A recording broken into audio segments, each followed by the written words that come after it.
दक्ष news, सामान्यांच्या हक्कासाठी नेहमी दक्ष.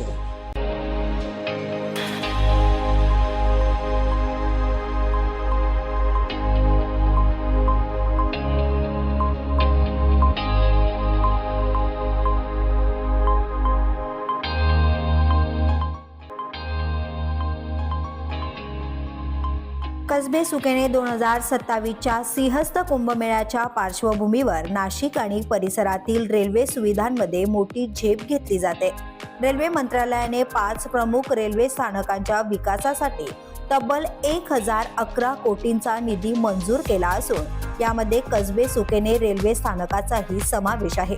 कसबे सुकेने स्थानकासाठी 109.61 कोटींच्या विकास कामांना सुरुवात झाली असून कुंभमेळ्यापूर्वी स्थानकाचा पूर्ण चेहरा मोहरा बदलण्याची तयारी आहे. येथील विकास कामांमध्ये 24 डब्यांचा पूर्ण लांबीचा विस्तारित फलाट, प्रवाशांच्या सुरक्षित हालचालींसाठी 6 मीटर रुंदीचे 2 नवे पादचारी पूल, फलाटांवर नवीन शेड्स तसेच 1500 प्रवाशांची क्षमता असलेली 2 आधुनिक प्रतीक्षागृहे यांचा यात समावेश आहे. पिण्याच्या पाण्यासाठी RCC ओव्हरहेड व भूमिगत टाक्या तसेच नवीन स्वच्छता गृहे देखील उभारली जात आहेत.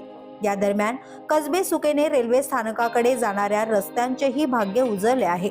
नाशिक त्र्यंबकेश्वर कुंभमेळा प्राधिकरणामार्फत रस्ते कनेक्टिव्हिटीसाठी सुमारे 38 कोटींची मंजुरी देण्यात आली आहे. आमदार दिलीप काका बनकर यांनी दिलेल्या माहितीनुसार राष्ट्रीय महामार्ग क्रमांक 3 कोकणगाव ते कसबे सुकेने रेल्वे स्थानक अशा थेट जोड रस्त्यासाठी 28 कोटी, कसबे सुकेने पिंपरी सय्यद आडगाव नाशिक जोड रस्त्यासाठी 12 कोटी आणि इतर काही कामांना मंजुरी मिळाली असून ही सर्व कामे लवकरच सुरू होणार आहेत.